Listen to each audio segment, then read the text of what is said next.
Hello, my lovely little gemstones, it's Saphira, and welcome back to Fluffuary, a month-long event dedicated to Sanderside ships of all kinds. This is Day 9, Roceit. The title is Language of Flowers. In the summary, Prince Roman had never been that interested in the Hibiscus Festival, until a young man he'd never seen before arrived at the event, and he started to think maybe it wasn't so useless after all. The Hibiscus Festival was the largest celebration in the kingdoms, held every year in late summer. The nobles and royalty from the farthest reaches of the continent would travel for days or weeks for the festival. Prince Roman of the Sun Kingdom stared out the window of his room, watching the carriages arrive by the dozens and nobles of all ages stream into the castle. Servants darted around like busy bees, always having another carriage to unload or another noble to escort to their room. He could be down there, he knew, but he wasn't required to meet with any guests until the festival truly started the following evening. Until then, he was entitled to simply watch. Most of the interesting guests had already arrived days ago.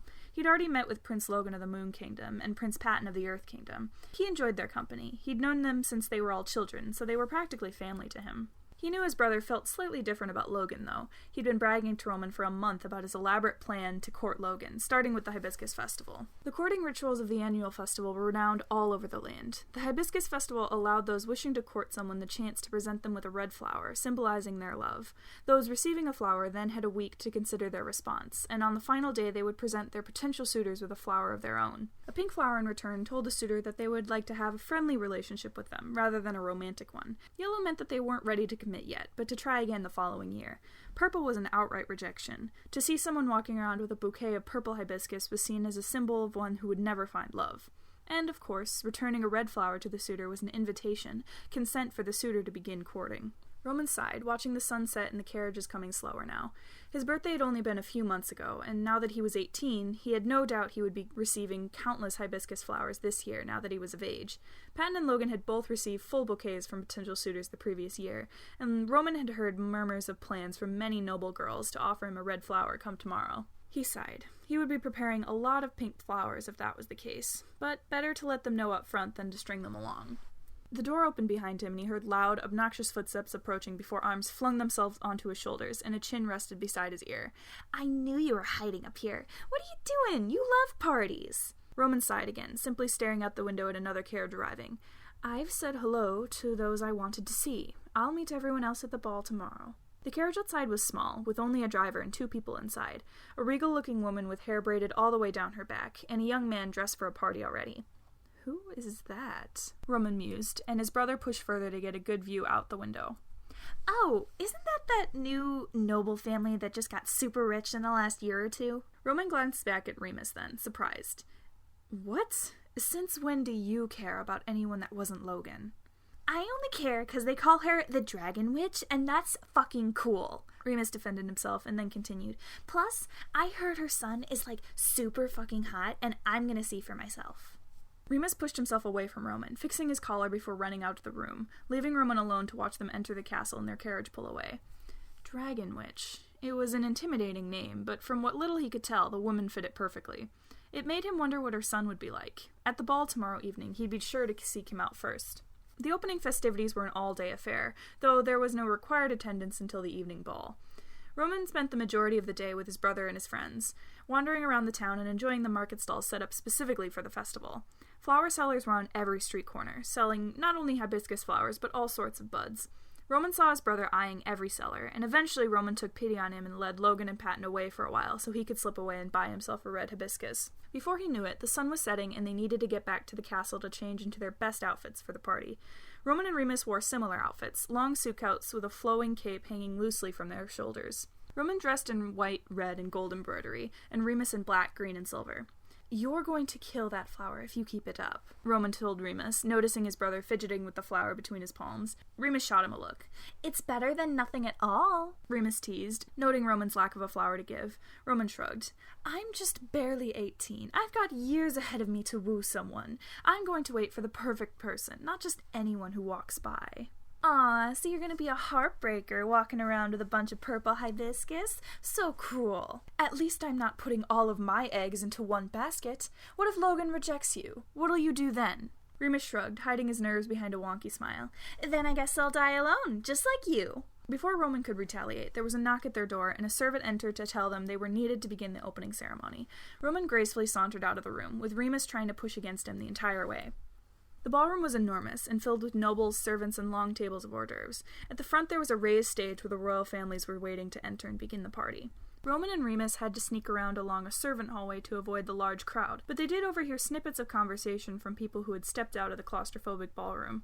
The twins' parents waved them inside, urging them to hurry. Roman and Remus took their place beside them, smiling over at Logan and Patton, who were already there. Soon the curtains opened, and there was applause as the king and queen of the Sun Kingdom welcomed their guests, inviting them to drink, eat, and dance the week away, as well as participate in the annual trading of the hibiscus flowers, provided by their local farmers. There was excited tittering that rolled through the crowd, and Roman could feel the eyes looking in his direction. He scanned the crowd, plastering a neutral, pretty smile onto his face to mask how nervous he was about this. He had always loved the festival, back when he was a kid.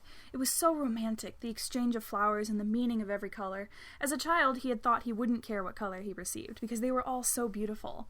Now, though, he couldn't help but focus on the sea of red that was scattered throughout the crowd. What was so romantic about being ambushed by people he didn't even know, wishing for his hand in marriage? "With that, let the celebration begin," the king announced, and the cheer rose from the gathered nobles. The royal families left the stage and mingled with their guests. Almost immediately, Remus pulled Logan out of the ballroom, hiding the hibiscus behind his back. Patton and Roman watched them leave, and Patton giggled at how excited Remus was. "Aw, they would be cute together, don't you think?" he asked, and Roman had to agree that Logan was a pretty good match for his chaotic brother. "What about you? Are you going to give a flower to anyone?" Roman asked, and Patton blushed slightly. "Not this year." Roman raised an eyebrow, curious. "But you've got someone in mind, then? Aw, Pat, you've got to introduce me. Who is it?" "It's this noble boy from the Kingdom of Stars. But he's not 18 yet, technically, so I can't court him this year. But next year I will." Roman grabbed his friend's arm, shaking it playfully. "Introduce me! I want to meet him!" Patton giggled, and he scanned the crowd for a moment before spotting him, and he ducked and dodged through the droves of people expertly. Unlike Roman, who was starting to find that wearing a cape wasn't the best idea in a space like this. It kept getting caught on things, and then people would run up to him and present him with a flower, causing him to spend even more time in the crowd and allowing the cycle to repeat. Having lost Patton, and now with an armful of red hibiscus, Roman fought his way to the nearest hallway and collapsed against the wall, blowing out a heavy breath. "You're very popular, Your Highness," came a smooth voice from beside him, and Roman jumped. When he looked over, he was face to face with the young man he'd seen arriving yesterday, the son of the Dragon Witch. His skin was dark, but with light-colored patches around his left eye and spreading down onto his cheek and chin. His eyes were golden brown, with the left one almost seeming to sparkle like gold. He was dressed in a similar outfit to Roman, a black suit coat with gold trimmings and a capelet around his shoulders. Well, I've just turned 18, so they've been waiting for their chance." The young man smiled, but it was guarded. "Of course, and you're so handsome, Your Highness. I would have expected a bouquet twice this size." "Handsome?" Roman stuttered, unsure of why his heart was racing. He'd been called handsome plenty of times, but there was something about the way the word rolled off this man's tongue that sent shivers down his spine. It was then he saw there was a red hibiscus in the young man's fingers as well, being twirled lazily. "Perhaps it's a waste of time, given your vast selection, but if you'd allow me," he leaned in, offering the flower to Roman, "I would be honored if I could throw my hat in the ring as well." Roman blushed, taking the hibiscus quickly. I'll take it into consideration if you'll tell me one thing." The man tilted his head, a curious grin on his face. "Yes, Your Highness?" "What's your name?" He blinked, then nodded and took a little bow. "Of course. My apologies. I am Ernest, Your Highness. It's a pleasure to meet you." "Ernest," Roman repeated, testing how it felt to say it. He found he quite liked it. "I'll be certain to remember your name. Perhaps we could spend some time together this week, Your Highness. Your kingdom is beautiful, and I've never been to the castle. And who better to reveal its intricate beauties than its prince?" Ernest was a charmer, and Roman knew it was likely he was just sucking up to him to try and increase his chances at the end of the week. But Roman liked pretty words, so it was working. "Only if you will then tell me about your family in return. I've heard that your family only attained noble status a year or two ago. I'm rather curious to know how," Roman offered, and Ernest smiled that guarded smile again.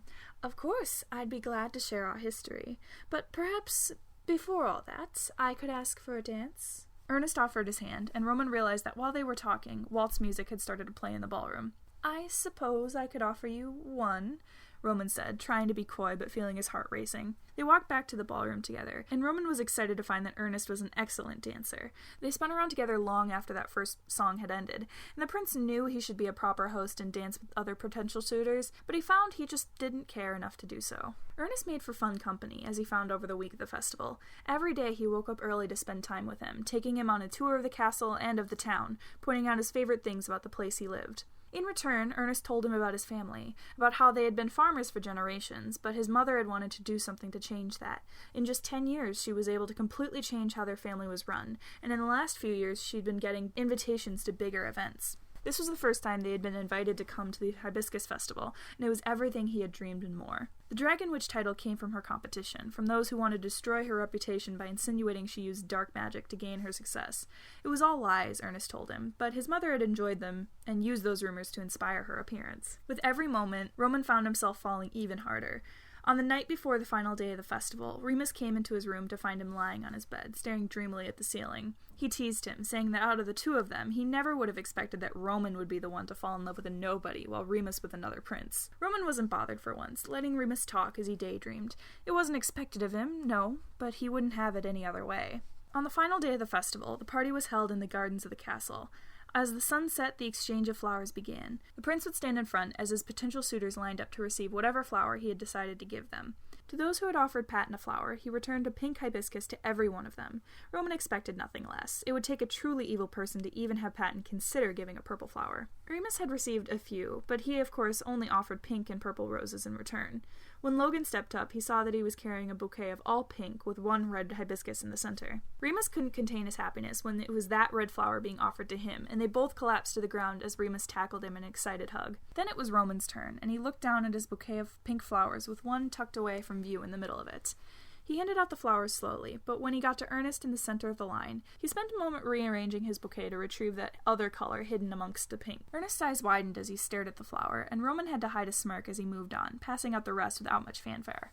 "Really?" Remus whispered as Roman came back to their group. "But I thought you were in love," Roman asked, letting himself grin. "Maybe, maybe not, but I want to make sure he's not just all talk. Besides, you told me yourself his family has only really gained power in the last 2 years. I want to make sure that's going to last." "I hope to prove myself quickly, then," Ernest spoke from behind them, holding up the yellow flower he'd received, and Roman turned around and smiled at him.